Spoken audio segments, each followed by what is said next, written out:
Yo, hello, it's Yuzi here and it's so good to be back. Fucking hell, there's so much gone on, I can't even wrap my head around where to begin. But we're all still alive, we're ploughing through, there's light at the end of the tunnel, and pretty soon we're going to be out of this shit and back into venues and gigs, and it's going to be amazing. So what have we been up to? There's been some loads of shit going on. So Broken Bricks have got a new single out that dropped on the 19th of March, which is out on all platforms now. So me and Warren and Chrissy have been busy just working on that, getting it out the door, and it got picked up by the Tinnitus and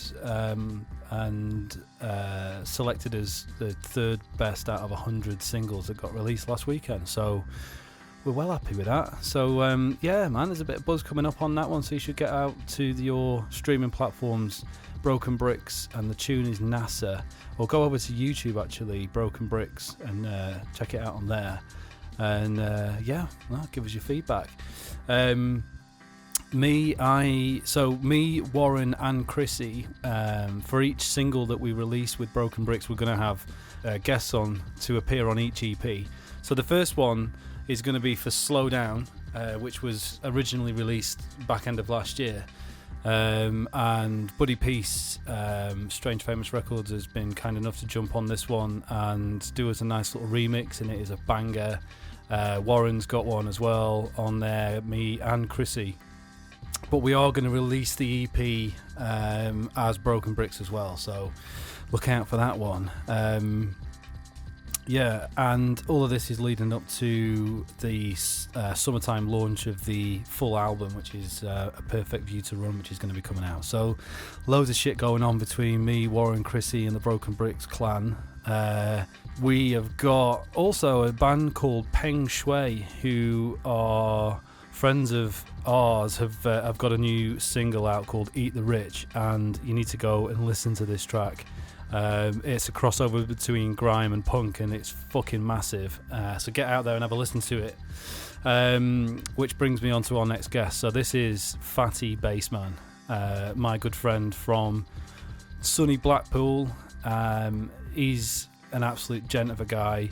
He's the bass player for Pengshui and the driving force behind bringing that band together. He has such a unique style on bass that I can't even put it into words. Like he's a fucking genius that can turn that thing into anything you want it to be. So he has been he's been a bassist, a session bassist for his entire his entire career. It's the only thing he's ever done. But he's played with David Bowie, Lazarus tour. He's played with he's also the bassist for Submotion Orchestra as well, who I believe might be going out on the reunion tour pretty soon. He plays bass in Pengshui, and he plays session bass for a lot of other established artists and what have you around the world. So he's just a really great guy to sort of sound out on what he thinks about the world as it currently stands today. I don't know what the fuck I'm on about now, so I'm going to shut up and let you listen to Fatty Bassman. Oh, it's probably worth mentioning that we did this podcast on Fatty's on his barge. He lives on a canal. Better not say where, but needless to say, he lives on a canal, and so we went onto his canal barge. And he set up his entire bass rig that he tours with on the canal barge, and then went through his entire Helix pedal board of like sub grime sounds. And it was the fucking. I thought the boat was going to fall apart or something, but yeah. So just check this one out. It's really good. Cool. See you in a bit.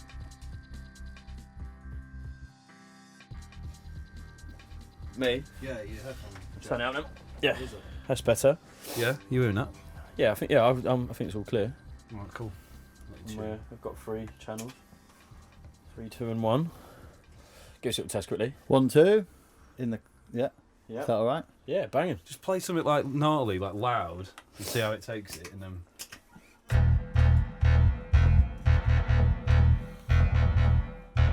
Can you hear that? Yeah. Can can you? Yeah, you can. Yeah, fuck it, that'll do. You sure? Yeah, I We've got reckon three that one. mics. We've got three yeah, mics picking it up. I think yours is getting it pretty good. Yeah. Probably don't want to override it though. Oh, man. I think Sounds it cool, yeah. Sounds alright to me. It's pretty direct, yeah. Okay, cool. See the wave on it, yeah, it's cool. Yeah. Boom. All right, let's get going. Rolling. Fatty Bassman, Hey mate. thank you so much. Thank you so much for taking some time out, mate, to come on Through the Door. Yeah, I'm looking forward to it. Yeah, it's awesome. Absolutely awesome to have you on, mate. Yeah, absolute pleasure. Yeah, there's cheers. all sorts of reasons why we were so keen to talk to you. One of them was obviously we come from the same place. We've got some similar friends and stuff like that. Blackpool crew. And so I've seen you kind of through friends mainly, but start out and kind of, you know, take your bass on the train down to London and just carve a career out for yourself. Yep. And you know, we're just super keen to understand a bit of how you started that, the reasons why you started it, and what compelled you to do it, and then just hear some of the sounds that you've kind of cornered a little bit of the market space playing the bass in the grime world as well, which is obviously close to Warren's heart as well. Yeah, Yep. massive. So yeah, just wanted to sort of hear some noises and stuff. Yeah. Go through your rig and do all that. Yeah. Have a look under your at your dirty bass gear. I'm up for it. It's ready to be exposed. Yeah, cool. Why the bass? Where did it start for you, man?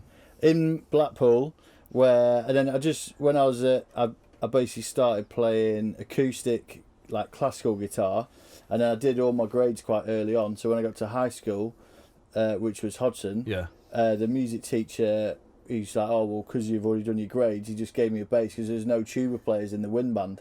So I had a bass and played all the tuba parts on bass guitar in the wind band. Yeah, yeah. Is that how you got started? Yeah. So that was like Amazing. first year high school. To replace the tuba?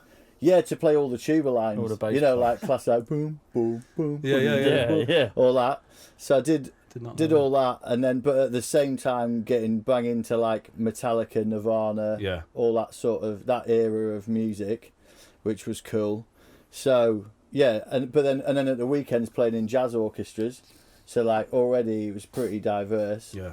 And then up north's really good for like big band and jazz. Yeah. And there's a lot of guys that then went on to Leeds Uni, which is what I did.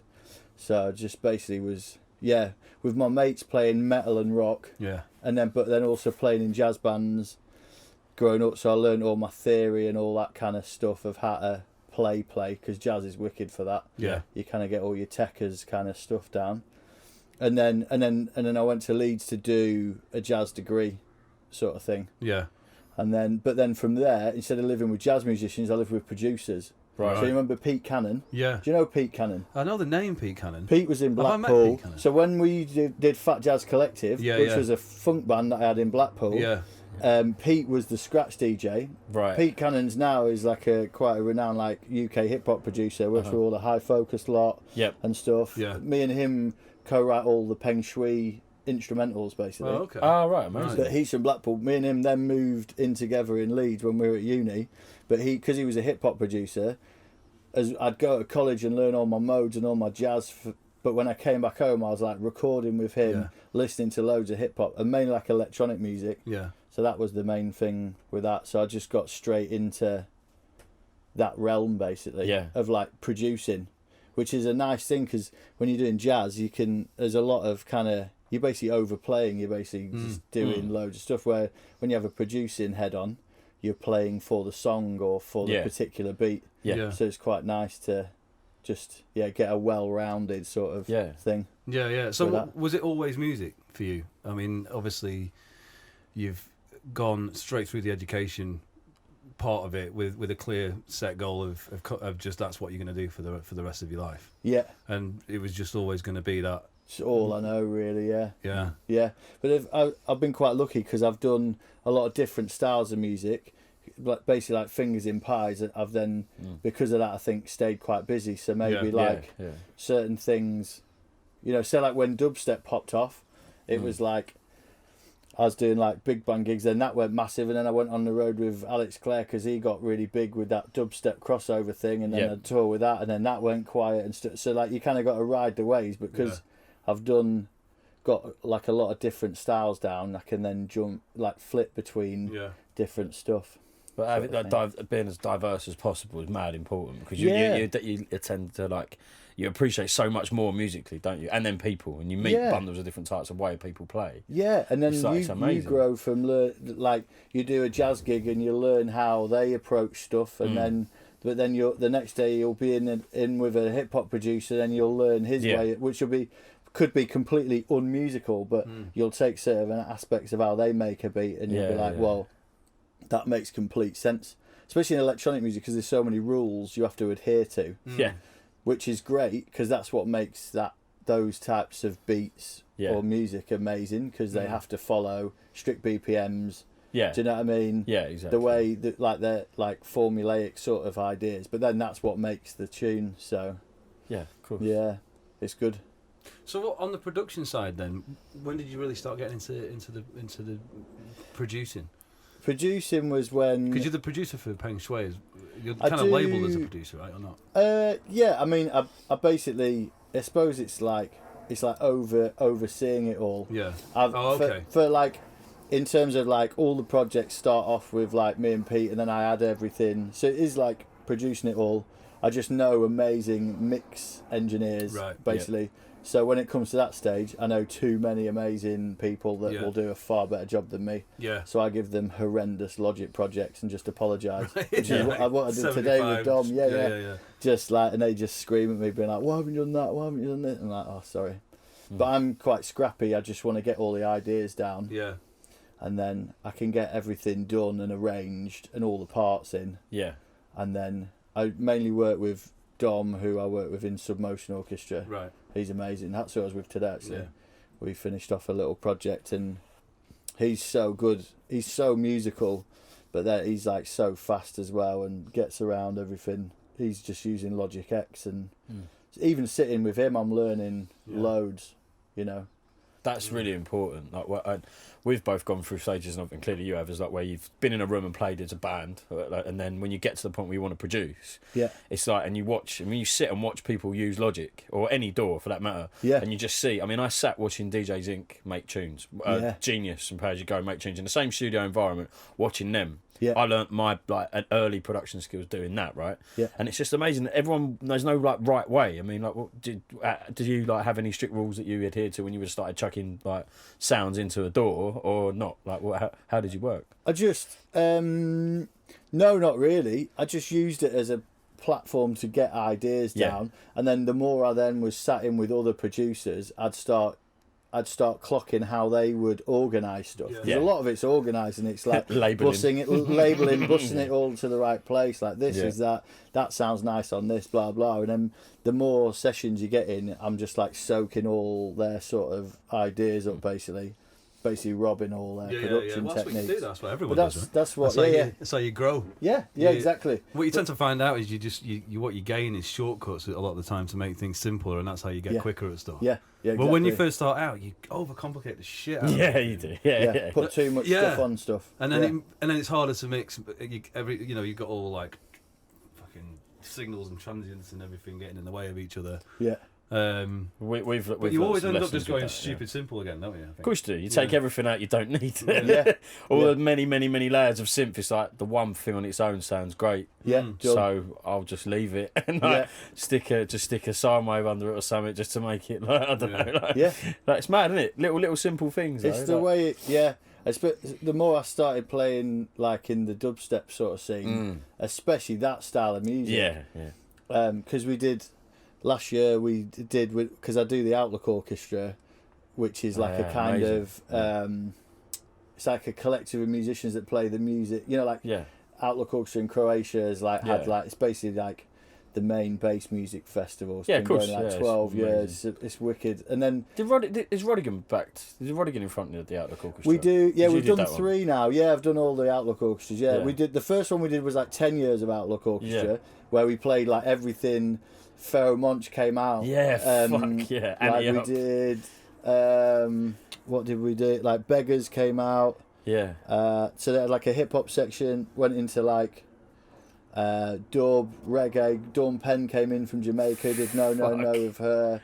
General Levy was there, did all jungle section, like amazing. Through the ages basically of bass music, which was that's wicked. unreal, wasn't it? That was amazing, just to play all those bass lines. But that was what was wicked, like those, but they're so simple. Yeah. But some of the drops, I'm literally playing one note and everyone is losing their marbles.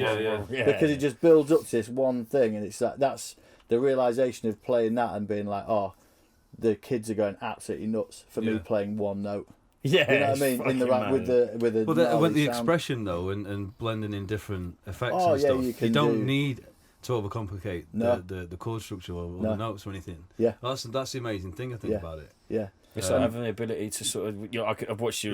We've been privy to like watching you use your setup before we started recording, and it's like you've got the ability to sort of add LFOs and stuff to like to manipulate and tremolo sounds and stuff to the sounds you have that typically would come out of a Moog or whatever. Yeah, but you got a live bass and it's fucking amazing. Like, I don't think I know anyone else that's doing that. There are a few people that there's a guy called John Davis. Have you heard of Jojo Mayer? He's like a drummer. He's like a clinician drummer who's got a band called Nerve. Nerve, they're wicked. They do kind of like live drum and bass. John Davis has a similar sort of setup. There are a few people doing it. Yeah. But I just don't... Not that many people are actually gigging it. I think that's the thing. Right. In terms of... I don't know. I'm not sure, really. I'm sure there's definitely some gigs where people are using interesting, but I find the thing that the genre though is electronic, so it's based. The sounds are made in a studio and then played by and then played on keyboard. So you don't really get to see like the organic process of someone actually making those sounds in front of you. Yeah, and that's what I really like about what you're doing, because you can see it happening. You know, like you can see how you're sort of going into the effect. I saw a masterclass ages ago that you were talking through how you got to some of the sounds and stuff, and the way that you simply set everything up in order to achieve what is actually quite complicated things. Is a kind of it reignites your interest in that particular genre and the way that you can arrive at those bass sounds. Yeah, do you know what I mean? Like I just find it a really interesting thing. Yeah, it's cool. Well, because I started out playing. So the first gig I did in the dubstep kind of scene was Submotion Orchestra, which was started in Leeds. Yeah. So when did you start that from its scratch, or was you brought in? No, well, yeah, it was weird. It came about. So there's York Cathedral reopened their cathedral basically because it had loads of work done. Yeah. And there was like the head of the Arts Council up there was this mad guy who basically wanted to. There was an African choir over visiting. He knew there was a dubstep record label called Rankin Records in Leeds. I don't know if you know, like Ruckspin and all that kind of scene. So that was going on, and then there was a load of classical musicians. They basically created a concert where they wanted to do live dubstep in the cathedral with an African choir and it basically... Why not? Yeah, exactly. It was super, wasn't it? It was because that scene was, while you guys were in Croydon and all that kind of sort of scene was, all the DMZ sort of stuff was kicking off. You had Iration Steppers up in Leeds and all the digidub sort of stuff. But that was going... Like, there was two kind of scenes going on, and then... So that was kind of bubbling away. So we did this weird gig where we created live dubstep in a cathedral, which was mad. And then at the end of that, Tommy, the drummer from that project, said, "Oh, we need to do this properly," sort of thing, hone it all in, and then we started jamming in my front room in, where were we? I think Woodhouse in Leeds, just playing just kind of mainly like back catalogue of Rankin Record stuff, but playing it live. And then we got Ruby, who was on the jazz course, and then a trumpet player in as well. So it's basically moulding together dubstep, but with jazz as well. Yeah. So that's where Submotion started. Right. And then we used to play in a local curry house for a free curry every Monday. Oh, really? Yeah. Really? And that's where we built up our fan base, and then it started to get rammed, and then started to play at nights. There was nights called Vagabonds, which is Jack Robinson, who then, alongside all the sub-dub guys, then created Outlook Festival. Right. So the first Outlook was 2008 in Croatia, and then it's been there ever since. Yeah. And then that's where the scene, we went there and it was just like mind-blowing, because it was just like this scene, it was basically like the UK bass music scene in Croatia. Everyone's, there's hip-hop and hip-hop, dubstep, drum and bass, like the full full genres, and it was amazing. It was such an exciting time. The first one was 1,000 people there. Now it's like it's either 15 or 20,000 people every year. You know, it just got bigger and bigger. It's doubled every year. And then now they take over like an abandoned fort in Pula. Sound systems come from all over the world, put their rigs in, and it's just like a massive celebration of bass music. Yeah, it's wicked. Do you find, so this is what happened to me? I'm just curious. Do you find that when dubstep started and it came out, that it somehow grasped like live musicians in a weird way? I don't know what I mean. Kind of what I mean by that is I remember going to the very first early raves, like in Plastic People at Forward, and I saw like Mala, Youngster playing and Scream. And it was all like really very dub heavy. Yeah. But the sound of the bass. Yeah. That sound, and I'd always been into early grime and like dark garage as well. I got into a lot of that. Yeah. But for some reason, dubstep pulled a lot of like punk musicians and people that aren't in bands into electronic music. It made me want to make electronic music. For some bizarre reason. Yeah. It was like slow tempoed, but then when I was raving to it, there was like so much movement in the bass and the synth that it felt so live. The sound of it felt really, really, really live, like when it was really well produced. I totally agree. Do you think it grabbed you? Like, because it's mad, isn't it? Like, well, before we started Submo, I was also playing in hardcore bands in Leeds. Yeah, right. And the connector between that is people are reacting in those situations like it's a punk gig. It's true. Yeah. The movement of it is so fucking nuts. It's mad, isn't it? It just grabs you as a thing. Like for me, I've never got into house music before. I struggle with like some indie music. Basically, it's just never grabbed me. But there's something really like, what's the right word? Like visceral. Exactly. Like you know, something that's like it's pretty. It comes from a reactive place, doesn't it? Yeah. Like with grime especially, like the sound of it was so like on like when we were talking to Chris Plastician. Yeah. Like he had like his old computer going into his stereo. He had like fuck all memory, so like he had to record little bits and then making these gnarly little synths just out of the box and everything else. And it's like it come from a place where he wanted to be a DJ and he realised that he had to make his own tunes. Yeah. And because it was so homegrown, that's the direct link for me for punk music, because it's garage bands, bands in garages screaming into microphones, making fucking noise, right? Yeah, and it's just a natural progression. And as it become more lyrical or politicized, I don't know, like the way it changed, along with hardcore as well, because I was a massive like hardcore fan and got into a lot of that too. And it's just I don't know, like they're one and the same in a really weird way. Like I don't know, it's a proper grab. But saying that, I think you guys are probably one of the only ones that's actually put it together properly in an act. Yeah, definitely. What's that? With Pengshui. Oh, with Pengshui. Yeah. No, or I might be wrong, but no, there's a band called Asteroid Boys, who are a Welsh band. Yeah. They're mixing it. They're probably more like them and Hacktivist or another band. Yeah. They're I'd say like their riffs. They're quite like metal, like the riffs and the way they're played. But I think where maybe Pengshui differ is that we come from the grime side of it. All our stuff's 140, and all the riffs are very heavily influenced, and the sounds are, and we've basically dirtied up and added more of a punk aspect to grime music. Yeah. So it's basically from a different angle, basically, which I think, because what I wanted to do, one of my biggest influences is Rage Against the Machine. Yeah. And when you listen to them, it's not like, even though it's like rock rap, basically, I don't know, it's like one entity. Yeah. I didn't want it to be like a metal band with a little hint of it, or like this with a little bit of that. I was like, I want it to be an actual thing by itself. Do you know what I mean?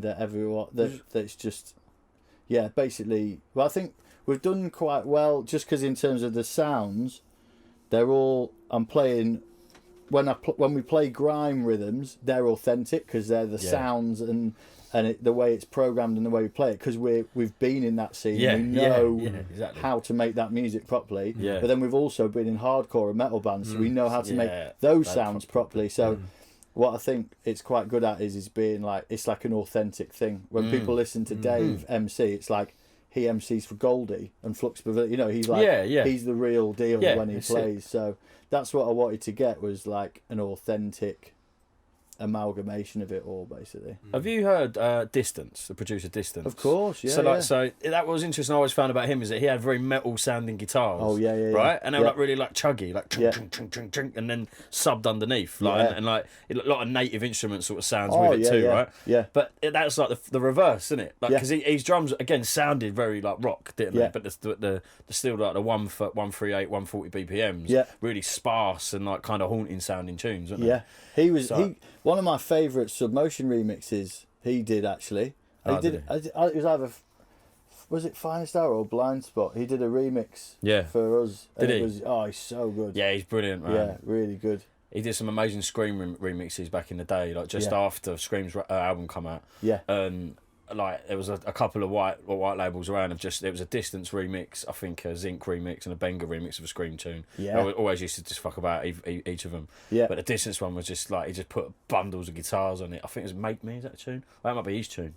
Can't remember the name of it, but it's fucking like, it's just amazing. He just made it. Yeah. When I visualised like the punk rock thing within dubstep, it was like, he's kind of fucking done it. Like, do you know what I mean? Like, but it's weird, like the metal thing, I suppose, within dubstep at the time, I guess. But yeah, man, fucking amazing. It all crosses over, and then because Pengshui is quite new, what we've found is there's loads of old metalheads that are coming out of the woodwork that had come up to us and be like, that were in like or like say most of me and Dave and Prav have been in the bass music scene for so long, like 15 years or whatever, but then now when we do gigs and all our mates that are in that world, we're like, I used to listen to blah blah, and everyone's coming out of their shell with like saying they've listened to, they're into that heavier stuff, which is quite cool. I think the whole, like you say, it totally crosses over. Yeah, it's wicked. It's best thing. Yeah. So how did you get started with Pengshui? Like what you've obviously you've got the genre down and the experience in that kind of aspect. But I think I wanted to, because Submotion's wicked. We've been doing it like 11 years now, and it's quite chilled. And because I was in metal bands, I was basically missing playing some more. Yeah, because Submo is very like massive attack chords. Yeah. And we used to have some gnarly little sections, but nothing super hectic. And then I met a lot of grime MCs through playing Outlook. So because I used to play in True Tigers live band, which was wicked. So we did like Maidavale sessions, like P Money, Screw Fizzer, like Newham Generals and all that lot. So I stayed in touch with Footsie quite a lot actually. Oh, really? He lives round the corner from my missus, and he's just up at the road. Yeah, so we hang out, and he's got a lush studio at his place, and we just like we still write like grime tunes and stuff. So I kind of, as well as doing Submo, was also like working alongside a few grime artists, and then I was like, I need to just combine every single bit of music that I like into one thing. And I was like, what do I want to do? And I think as Submo was kind of, we did our 5th album, and that was kind of, we decided we were going to chill out for a little bit. I was like, right, I'm just going to write a load of music. So I revisited some beats I made with Pete Cannon, and then just got the ball rolling basically. I'd got all the artwork and the concept kind of done. So you did that, or I did all that. Yeah. Did you? Yeah. My hobby's like photography, so I was kind of like, I didn't know. I was like, I want to do. So I did all like we use like old. It's called Rolly Redbird film for all the like the red filter sort of stuff, and we got like we got a guy called Sam on board with us as well, who does all our videos with an old 80s camcorder. So it's like I basically set all the parameters out so that, a bit like when you make electronic, you have the rules. I was like, I want to make this music. Here are my boundaries and my variants, and then just go sort of thing. And it made it easier to write to, because we got the process down pretty quickly in terms of how we write it all. And then we've only been going a year. We've released an EP. The album's already done, and we've got another EP ready to go. And you're blowing up as well. Like I'm seeing the name coming around. It seems to be, And so you've kind of gone DIY on totally DIY everything. Yeah. Are you releasing it on a label, or are you doing that as well? Well, because we wrote it, and then we were like, it was weird because we were like, oh, we know loads of people. Surely, like, someone's just going to sign it straight away. Yeah. Just a bit like, you know, we right. know loads of it. And then sending out to people, it just freaked a lot of people out. And I think just everyone was like, yeah, cool. And I remember phoning up the lads one day. So we left it a couple of months in a few people's hands and nothing happened. I was like, we all got a little bit decided. I was like, no, we just need to get it out there. And then how do you do that though? When you say get it out there, we just found there's a company called AWOL who distribute it. Basically, you upload your music, you get approved, and then you upload a month before release. And basically, because Prav, the drummer, manages Foreign Beggars. It's his brother Pav who's the MC in Beggars. Yeah. So he's got managerial stuff. And then when I was with Alex Clare, I was doing a lot of the social media. So we basically got our heads together and we were like, right, this is how we're going to do it. Did a plan, had all the music, and basically pre-planned everything for the first 6 months. So it was like militant output, basically. It was like, here's a tune, here's a video, here's a song. Yeah, and you're literally you on the social medias. Yeah, just pushing doing it all. Out. I basically, we've done a post a day for the past year, basically. I pre-planned it all. It was just like bam, bam, bam. So that it was just like constant. Yeah. It was just like, here's a video, here's a live session, here's who advised you on the social media bit then, or is that just something you already knew? I learned because I took over Alex Clare's social media. So because I did his last couple of albums, and he went to do. He was doing self-releasing as well. Yeah. So I basically was looking after sorting out like the music and social media and how it went out and stuff. So I basically just researched a lot into it and learned loads about it, basically. Yeah, it's a fucking minefield. It's a minefield. Yeah, because all the algorithms keep changing. But it's just consistent. Yeah, sorry. Yeah, no, it's just keeping it consistent, really. Yeah. And like. Yeah, what we decided to do was get our mate Samuel said just create as much content around everything as possible, and we got our heads together once a week, and we just got a load of like silly ideas together. We got, say, like in the first month we did our first ever kind of gig, which was just at a rehearsal space, and we like jokingly we were like, oh, who should we invite? And we just emailed Prodigy's manager as a laugh, and he turned up. Nick Hawkes turned up, liked the tune, started playing into Liam, and then all of a sudden he got in touch and we did an official Prodigy remix. Right. So like just stupid stuff like that. And then we did a when I was in True Tiger, we used to do Slang Like This, which was a wicked tune where we did a cover of that, put that online, and all the grime MC like JME, Blacks, they all started retweeting our live version of that, and we just like created like silly little bits and like got in touch with people and like just kept like constantly going and we just tried to be consistent. I think that's the main thing that's worked. And who's booking shows? We signed with X-Ray Touring within the first month, and that was tipped off by JME. So he told Becky Sugden, she works for X-Ray but does like a really kind of varied mixture of people. She does like, who does she do? I don't know, like a lot of the hip hop world, but then also like grime MCs and then a lot of the metal world as well. So she crosses over. So she totally got it, and she got in there early doors, pulled us in the first month, and was just like, I'm up for it. Didn't you tell me about that? I think so. Yeah. Oh, you did? Yeah. Because you know someone there. Someone told me. Someone mentioned it to him, and he said, have you heard this Bang Pengshui? And I went, yeah, funnily enough. Yeah, that's right. Yeah. It's quite lucky, really. I think the pre-planning was the one, and having a consistent sort of idea of how setting the rules. But all that has just been a learning curve from what we've all done previously. Just watching how it kind of got going for Submotion and I'll use certain bits of that. And then I do a lot of like session work with pop artists as well. So it was like I was in touch with all their managers, and they'd be like, "Oh, we're going to do this session, we're going to do a thing, and that'll tie in with this and blah blah." And I'm like writing it all down. Oh, that's a good idea, you know. And then we just get down together, like try and sit down as much as possible and get as much stuff pre-planned in, so it's just all set for the future, sort of thing.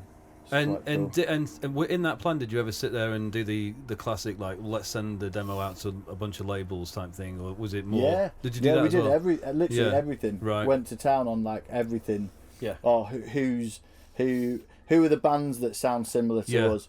So we're like, right, who Horror, for instance, who managed them, who's their booking agent, who's their record label, what was the thing that tipped them to start to get to the, you know, the masses sort of thing. Idols, who manages Idols, who looks at blah blah. What was the thing that got, they were on Jules Holland, and then that jumped up, and then they were, you know, and just getting a grasp of how people are doing stuff. It's like basically like research into like what other people are doing. So we took that all on board, and then but then still on your own path, still releasing stuff, and the more we kind of like, it's just constantly working at it. Basically, it's relentless. I think you can fall in the trap of making something, sending it out, and just as you know, you said, just not waiting. really having that plan. You just sit and wait, and you're like, okay.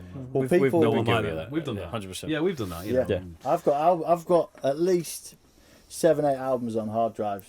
Just Finished. Done. Finished. Yeah, Done. Just there. Just didn't happen. Yeah. Do you know what I mean? Stuff similar to the Pengshui stuff as well. I did an album with Stig of the Dumps, just didn't unfortunately pop off. There's a band in Leeds that I did that's quite similar. Like we've all done, like you guys, just done. Yeah, you just keep. You keep, and some things stick, and then some things, like don't or whatever, or It's good to see it blowing up though. It's exciting. I like it when other people are telling me about things.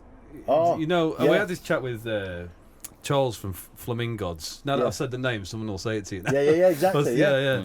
And it was the same kind of thing. Like I've got people coming over and going, you know, I think it was our friend Waffle who came up and he was like, "Have you heard this band?" I'm like, "Yeah, I'm like interviewing him next week." You know, and that's been happening with yours as well. Is it? Yeah, and it's good because know. you can see then that it's coming around. Yeah, you come, you know, I'll go on social media and you'll pop up or open a mag. Yeah, you're in Krang, right? Didn't you get like a spread magazine, or something? Yeah, full spread. Yeah, and so it's just awesome to see it's good. that. By your own, I guess, like, you know, intuition and tenacity, you can do it though. Yeah. You know, definitely. you've just got to have a plan. Yeah. So it's nice to it's kind of humbling to hear that you can do it. You know what I mean? Oh, totally. Yeah. It's doable. Yeah, it's totally DIY. Same as the grime scene. That a lot of those guys haven't signed to majors. No, not at all. They're just like literally just like D-Double's putting out bundles on his own, like massively. Obviously, they was New and Generals was Dirty Stank, wasn't it? Yes. I think. Yeah. I was in LA recently, and I went out, and Plastician was playing, and it was D-Double headlining after. Was it? Yeah, so I went out, knowing Chris as well, so I went and had a pint with him. I was like, come, I was like, yeah, come, and that D-Double's there. Like having a little chat with him, I was like, I know him anyway, like, you know, through Forward and stuff. Yeah.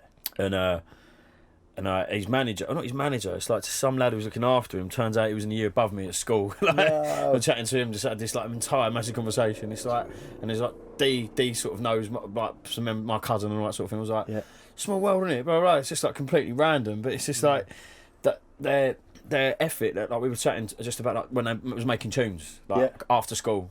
Yeah. Right, and just like knocking about, and like him and Footsie, same, just knocking about, just keep cracking on, and that mentality has never changed with him, Grime. No, ever. Yeah. Like from Dizzy making tunes on like Music 2000 or whatever to you know like sampling whatever. Like it's just, is this your cat?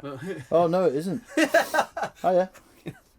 I did see that cat and was like, is that your cat? And no, there's two cats. Yeah, that he wants to make some noise. Wicked. There we go. When you get that line yeah, I know. I was going to say.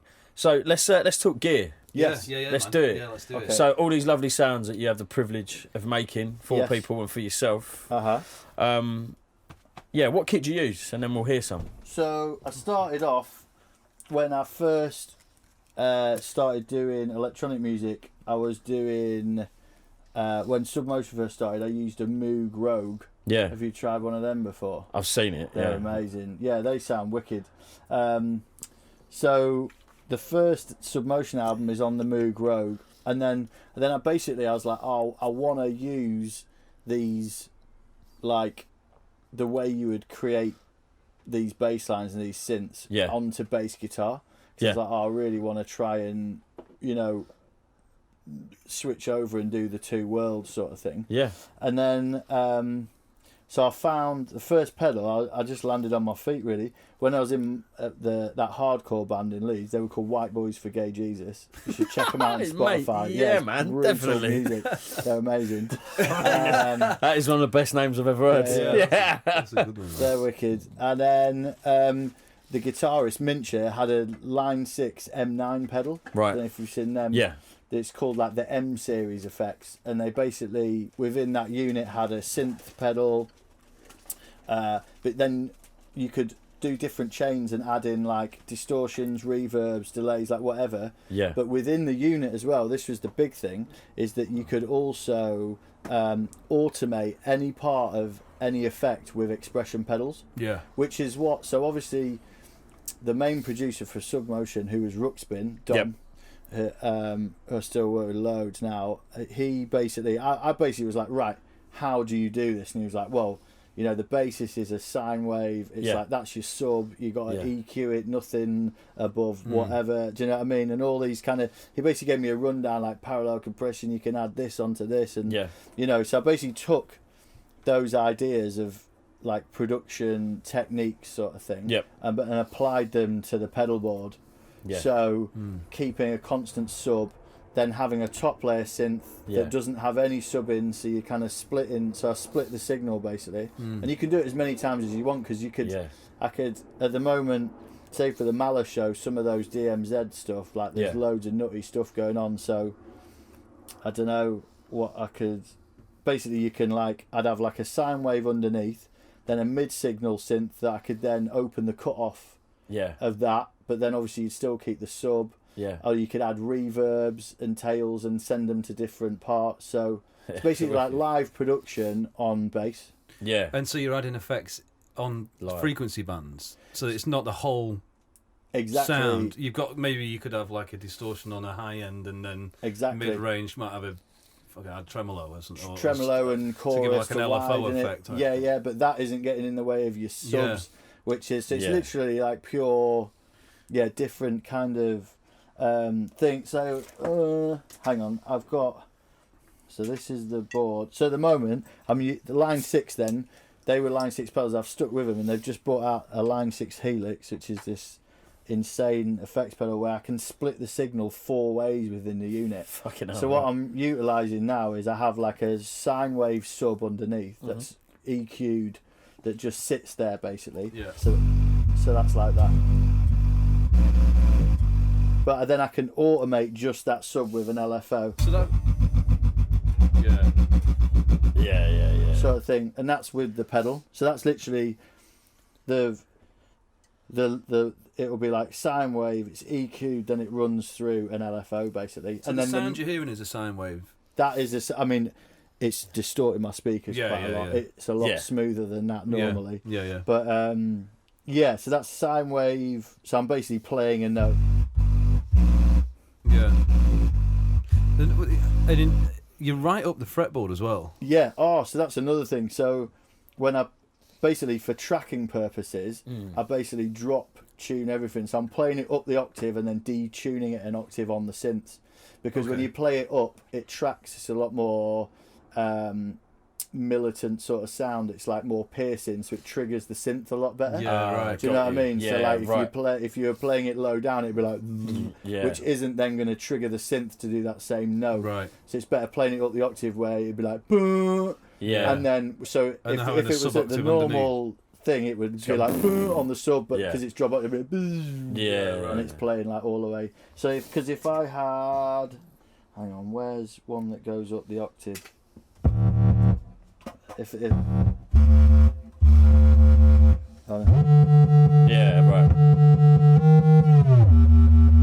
I'm playing.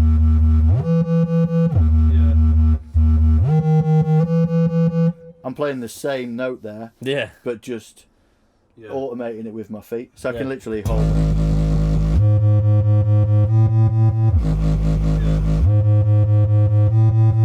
I'm literally playing. So much more complicated. Mad, isn't it? So I'm literally, it's 2 notes there, like the semi, but all the interest comes from the pedals basically, because you can assign whatever you want to whatever pedal.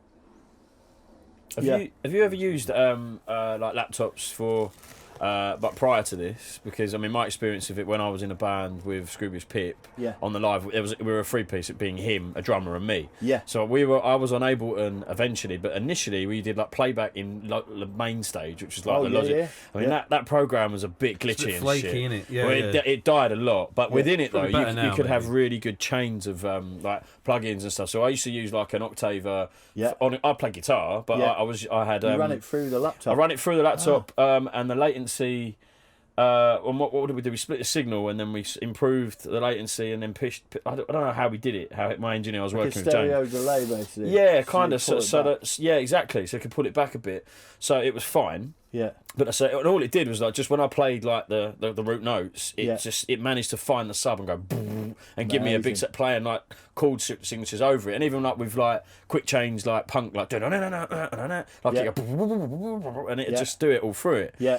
Problem is, and we toured that for about 6 gigs. The laptop died and the dual redundancy setup died as well. So we just a fucking band with one guitar, for like a week.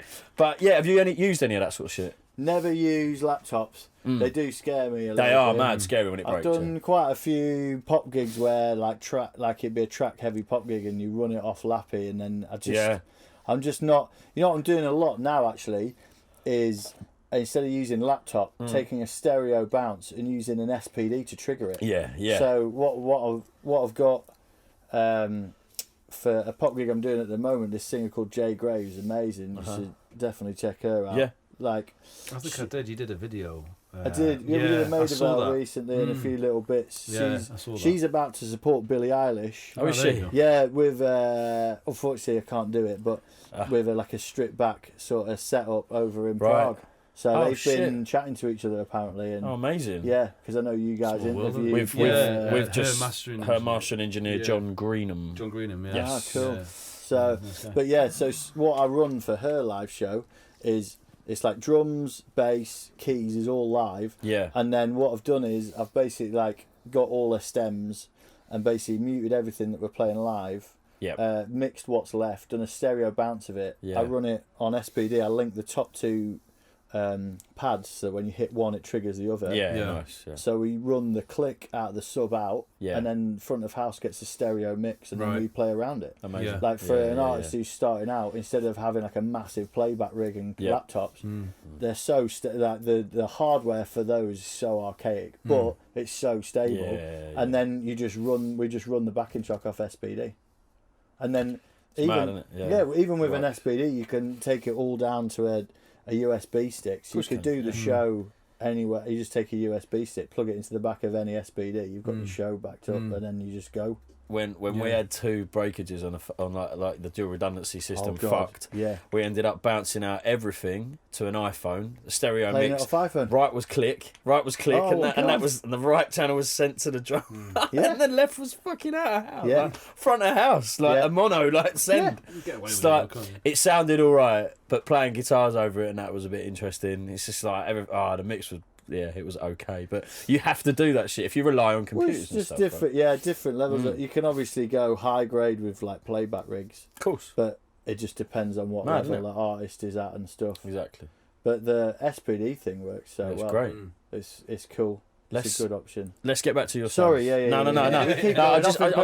Millions of different. It's mad interesting. I just wondered, about your usage of that, but it's good to know. So let's hear what you've built then for what projects and stuff. So I'm on the Mahler stuff at the moment. Yeah. So it was wicked doing this stuff because the thing is I'd never sat down and recreated his. I knew all the bass lines and never sat down and recreated them all, which was wicked. So.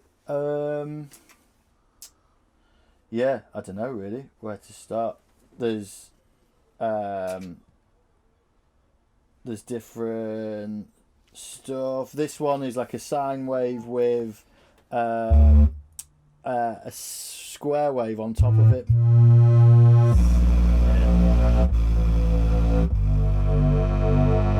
And then obviously they don't get in the way of each other. But then I can I've assigned this to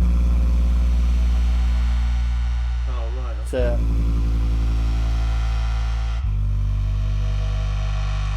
basically fully taken out any of the mids, and it's basically like filtered out straight into like high range, but all on.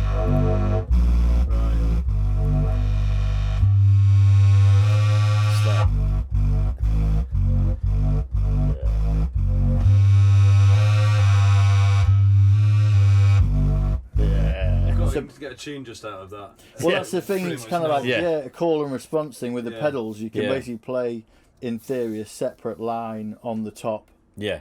And then. Yeah. And basically automate, and then that's different.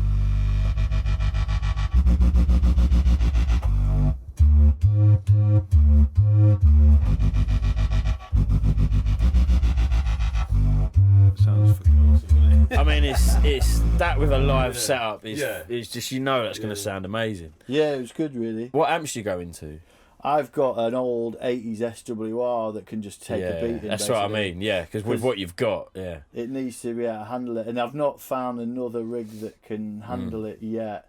Just a lot of them. There's a lot of like tube amps at the moment that are good, but they're not used to taking a waveform that is constant. And then the thing is, so you'll play a waveform and it kicks the speakers out and stays there. Whereas when you play the normal bass, you get movement, which keeps it neat. With a waveform, it kicks the speakers out, holds it, and then if you add an LFO, it's doing another stint, and then basically the speakers just shit themselves and just aren't up for it. And then I've blown too many heads up, basically. Yeah, So the one I've got at the moment is like an SWR. They've stopped making them. It's like from the 80s. It's an amazing cab. I run it at like 2 and 2 on my amp, and it's steaming loud. Right. And it can take even more. It's ridiculous. Really? Yeah. So that just lives in my car, basically. It's a good amp. And then, that's what I run everything through. It's good.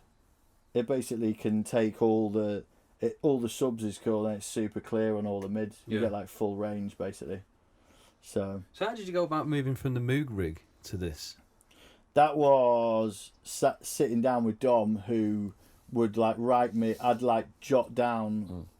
I'd be like, right, this bass line, how have you done it? He'd be like, well, that's this. Yeah. The cut-off opens a little bit with that, also reverb and blah, blah, and then you kind of figure out. But also, when you listen, you can figure out what's going on. Yeah, of course. You know, when you're like, oh, that's that note. There's like an octave. That's that Kalawanji bass line. Yeah. Is it? Yeah.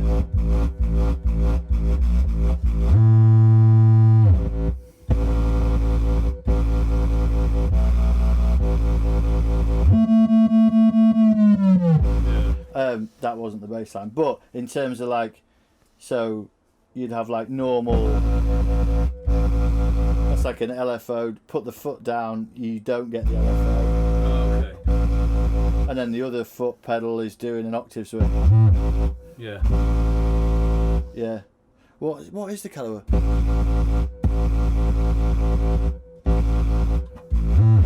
I can't remember what the Kalawanji bass line is. I'd have to play it. But basically, each, sounds cool. So you basically like, what they've done it. There's a sine wave, there's a square wave on top. On the last part of it, it jumps up the octave and back down. So you just have to like pre-program everything in, and basically, and then assign what you want to automate with to the pedals basically, and then you can create the bass line. Sounds like a long process, but. Yeah, you get quicker at it as well. Yeah. And then a lot of the bass lines will be like, they'll be similar, but you just tweak them. So I then copy a patch over and do the necessary tweaks to get the next bass line. Because it's always the same thing of the split signal. Yeah. My subs always stay the same. Yeah. So on a live gig, you don't want one being steaming loud and one being... No. They're always the same. Yeah. So it's mainly just the mids, and then finding out within the bassline what automation is getting used, and then I'll then assign it to the pedals and then can play it live sort of thing. And then you just assign banks per so whatever project you do. Yeah. So there's so that I expect.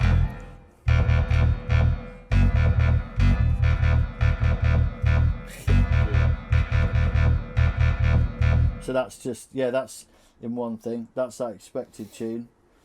And then what's in there? So that's like, so there's the sub at the bottom, and then the next chain up is, I've got two different synths, so like a saw and a square. Then it's run through this thing called a Minotaur, so it's basically heavily distorted. And then I've filtered out all the low end, a lot of the mids as well. That's why it sounds quite hectic. I've then added an effect in here which creates which basically adds attack to the note, which is where I get the bounce sort of thing, which is a kind of filter, and then it's into like quite a heavy plate reverb basically. So, and then for this tune, because he was when we were with Mally, he was like, "Oh, I want this bass." At the end of this tune, it's just me playing by myself, and he was like, "Oh, can you then reduce the harshness of the mid as it goes along? So by the end of the song, it just goes to sub." So I've like added a volume pedal, which is assigned to here. So basically, as the end of the song, I basically put the pedal down. Yeah. Then just to the sub. That sounds. So you can you can imagine that proper loud. Yeah. And then you can like, so it's like, oh, can you make that part of the synth do that? And it's like, oh yeah, just give me a second because I need to automate it. Or it'd be like, can you make this a bit more? So it's basically like live production through the pedal board basically. So that's like how that worked. He was like, oh, can you make it go quieter? And then that was cool. Yeah, the Benga tune 26 bass lines. How was that one? So that's the same, still the same sub, and then I've done now. This is the same thing again. I've put the two waveforms in on the mid signal. All the bass is taken off, and I've run each of those synths through a really gnarly distortion. I've compressed the crap out of it, so it's not. What distortion is it? Is it? This one is called D's One Mod, and then the other one's called Deranged Master. I basically just flicked through it because is that just a line? Like they're just line 6 line distortion? 6 ones, really? Yeah. Line 6 wasn't very good at distortion. Yeah, I always heard that. I'd always have to have an extra pedal in an effect send and return for distortions because they weren't too hot. Now on this Helix, they're insane. So they're all done, and then it's compressed. I've then added, it says dimension space, like a chorus sort of effect, so it makes it sound nice and wide. And then Cat's the back. other one, Cat's Back, yeah. And then I've basically done like a voice box. Yeah. That sounds amazing. So there's the sub underneath, and then so the synths super distorted, but then compressed, so they're just like real in your face, and then the voice box. So that goes at that tempo, but then is that set? Everything's at. Is 140 that BPM? Yeah. So you're clocks, okay for syncing. Internal clock's 140 BPM. Says that, but then that tune then it's like da da da da da da da da da da. So what I did is then I added a panner in mono to get the slice effect. Yeah. And then I've assigned that to that this pedal here, so it's like. But then what I play is I'll play boom, pedal down, da da da da, pedal up, dun dun, ba ba ba ba ba ba ba ba ba. So the pedal goes down every other beat. So it's like.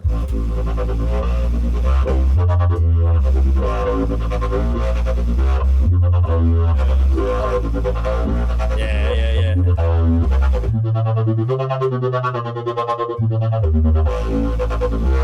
It's a fucking big tune as well, isn't it? It's wicked, yeah. I always love that tune. Yeah, it's basically listening to it and being like, oh, how am I going to recreate that sort of thing. Because there's loads of elements to like the way that tune develops as well, bass wise, isn't it? So it's like, oh god, it's nuts. I don't think I'd ever be able to recreate it fully. There's 26 in there. I mean, it's fucking mad. Yeah. So we did a little section of it in the Mala show, which was wicked. But yeah, there's loads of bits really. That was Topper Top. Do you know that Spyro tune? Yeah. So yeah.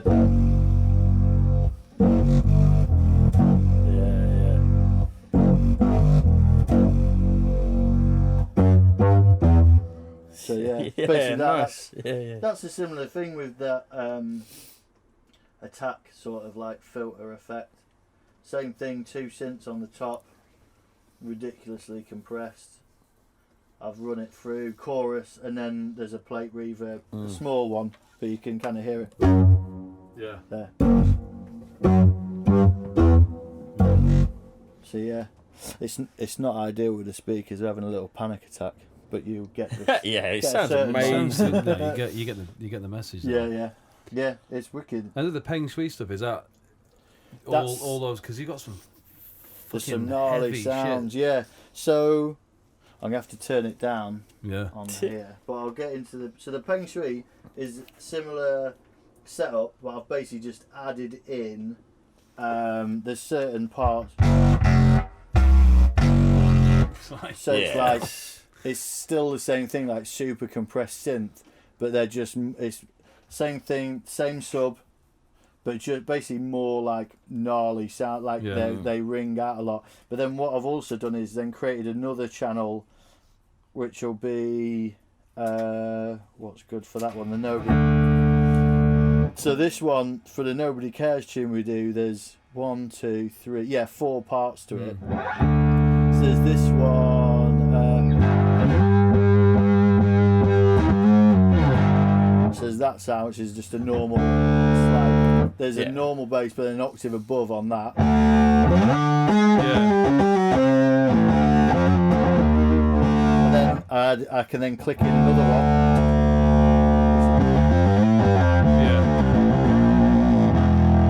So there's like 3 parts there. Then there's another one that I add in, which is called like a genty, so it's like a real hard.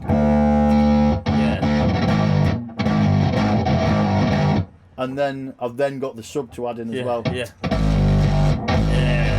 Sounds fucking amazing. Yeah. Doesn't it? You just don't need a guitarist. Like, No. I don't think so. Yeah. So you do. Fucking So this amazing, one's like isn't it starts. Then add in the other bit. So it gets more wider. And then on the drop you add in the sub.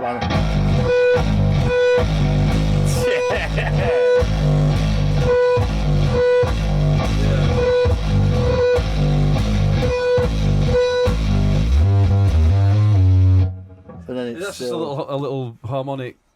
Yeah, it's just a pedal. Yeah. So you get like extreme sort of ranges with everything. Yeah. What's amazing, the control there, man, as well. Like the sonic control of all those layers. It's fucking like there's nothing spot getting on in the way man. of each other. No, everything's clean. kind of nice and clean and crisp. That's the production level of like. The big one is like heavily gated. The rest EQ'd, so nothing's in the way of the sub. So that when everything comes in, you've like literally got every part of everything. You're adding it in bit by bit, and then when it drops. Yeah. Does that make mixing easier then? Because you record, you don't ever record straight in, do you? You record via this and then mic it. Yeah. So you've basically done a bunch of the EQing problems that you find. Yeah. Right, you've already done that in your pedal. And then the production side of it, because I got that down when we do the same thing with the SPD. Yeah. We run there's extra snares or little Amon breaks or little weird synths that we have on SPD. They're already pre-EQ'd. Yeah. So because the level of the band, you don't know what engineer. Like one day, hopefully, we'll get a banging engineer that will come with us every day. But when we go to gigs, the engineers have been really cool because we've done all the hard work for them. They actually just put the faders up, mix a drum kit in, and then the vocals sit on the top. Everything else is fully EQ'd. Yeah, that's wicked. It all sits at the right level. They just need to turn it up, and then it makes their job easier. Yeah. They can go to town on mixing the drums a little better than they would, rather than having everything getting in each other's way sort of thing. Yeah. They get no phase in because everything's EQ'd. So when a tune drops, there's not loads of bass going on, so it just wipes each other out. It's just there it is. Yeah. It's neat.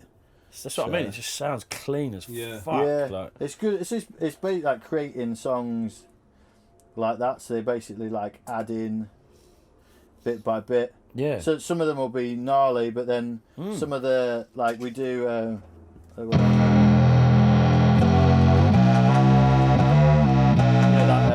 Dizzy Rascal tune stuff.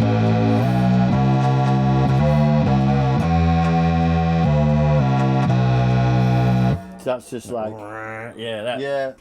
slow.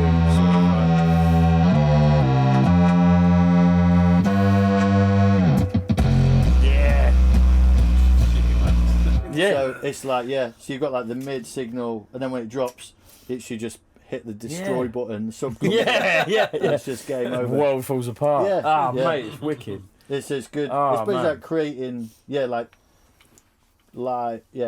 production sort of creating sort of stuff.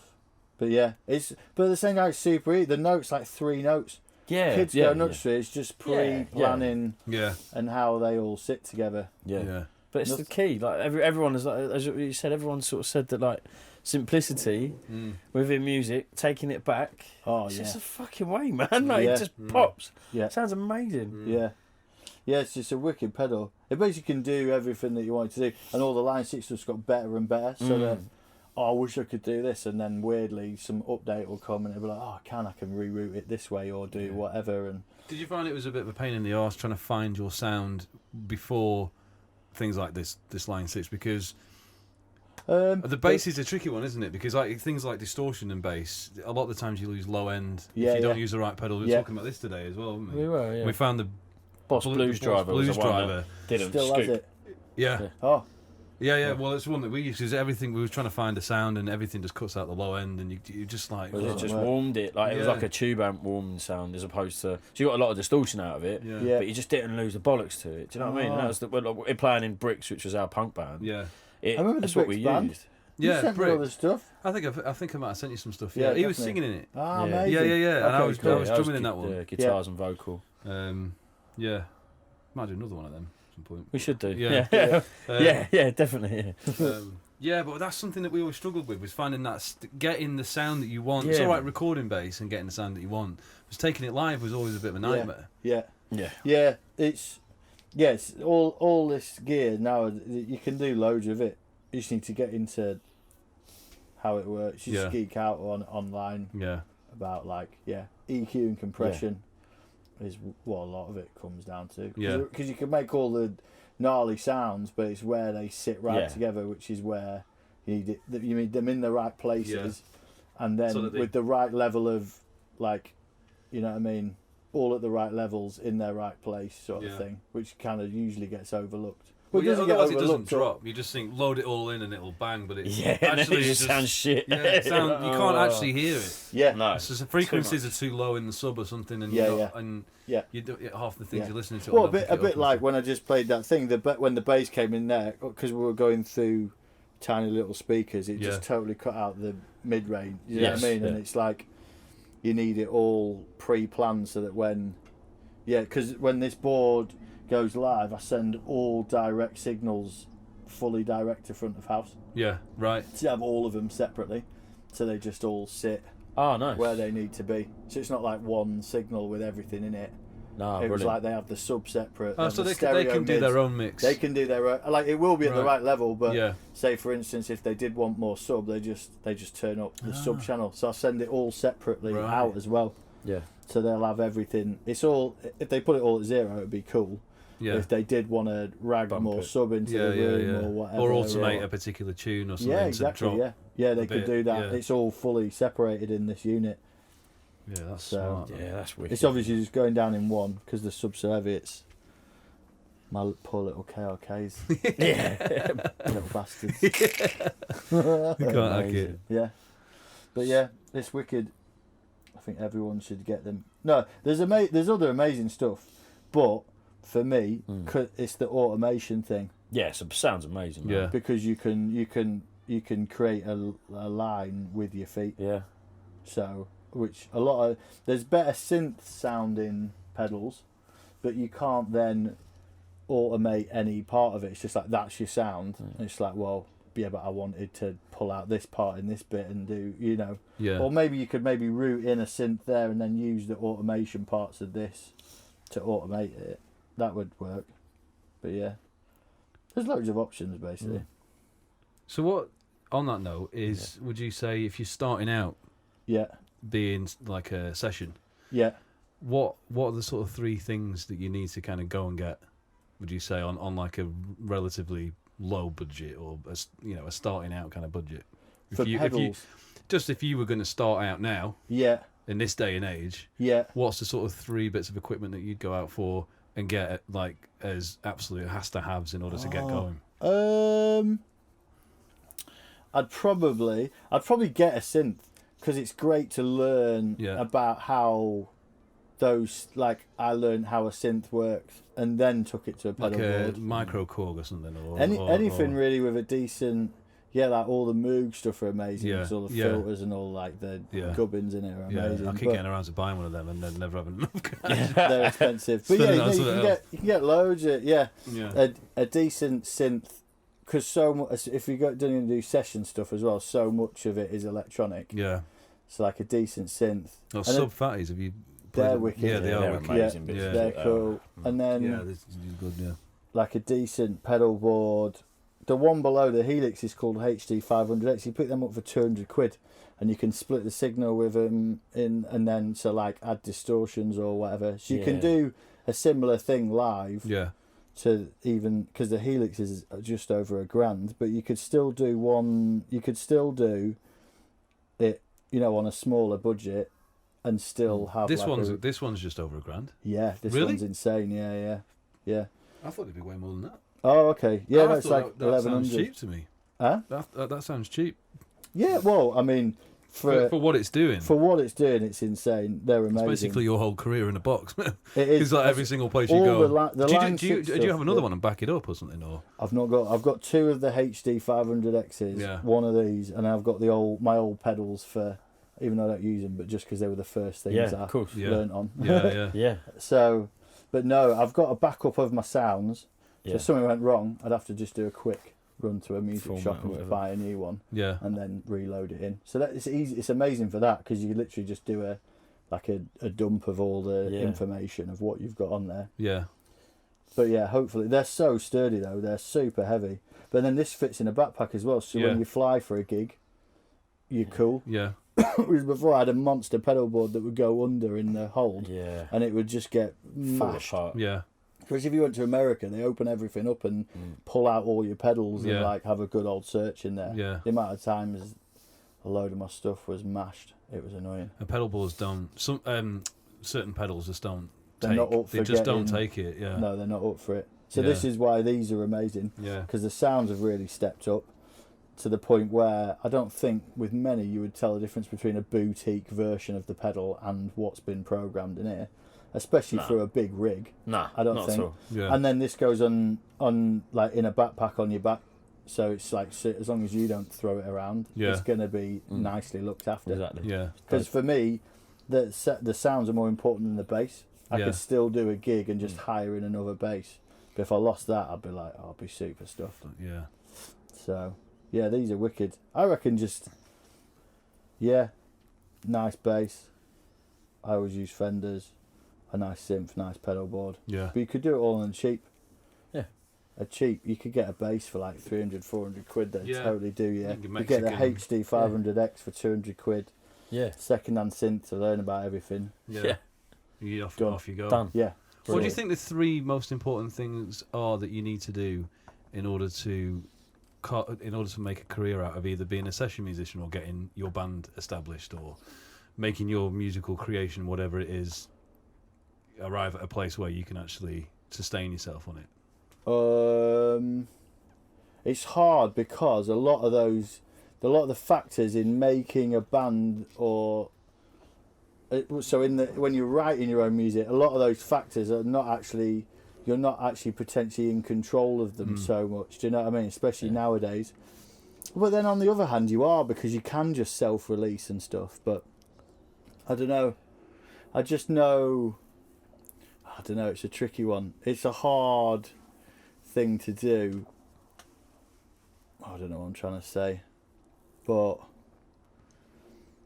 yeah, if you're doing your own music, you just got to power through, keep consistent with like what you want to do, generate as much content, learn as much as you can about everything, like learn about Photoshop. Literally what we're talking about. Learn about Photoshop so you can do your own posters, generate your own content, learn about editing videos, like learn about like do as much as possible by yourself. Yeah, especially nowadays, that's kind of a lot more accessible than it ever has been before. You can just do everything yourself. Yeah, you can, and if you want to be that way about it, you can get cracked software and all kinds of stuff nowadays where you can literally... You can do it all for nothing. Yeah, you can, I mean, you've never been able to do that before. No. Up until now. No. Yeah, so that's amazing. I'd say just if you're doing your own band stuff, just keep consistent, and then learn as much as you can about everything, basically. Yeah. Because and about the industry as well, and like how it all works and stuff. Yeah. Because I know a lot of artists that have just like, say like new artists that have come out and there's loads of hype, but once the hype drops off, they then don't know where they're at or how stuff works. Yeah. And it's like, well, then, because there'll be a point, say like a big pop artist will have a big hit, but then if it pops off quite quickly, what tends to happen is that your fans, because they are after the new big thing, they'll then forget about you. You're not like generating an organic fan base. No. And then once then they've been in that pop world, then they come out of it and then they're like, oh, well, how does this work? How do I do your own thing? And and that's just through lack of not knowing what's going on. Yeah.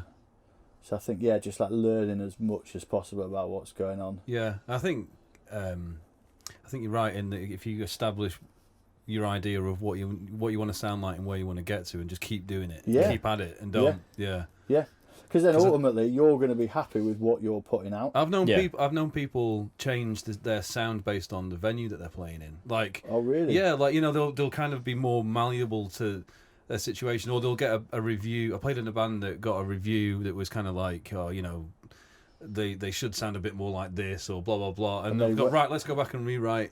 Oh no! Yeah, and you're like, fucking ever moving target, but because you're just one person's view. You're pinballing between. Has never probably written anything. Yeah, it's just trying to desperately be accepted, I think, is what it is, rather than just staying headstrong and going, actually, you know what? I'm doing this because I love it, and I'm doing this because it's the right thing. Yeah, you've definitely got to do that. Yeah, that's what I've always done.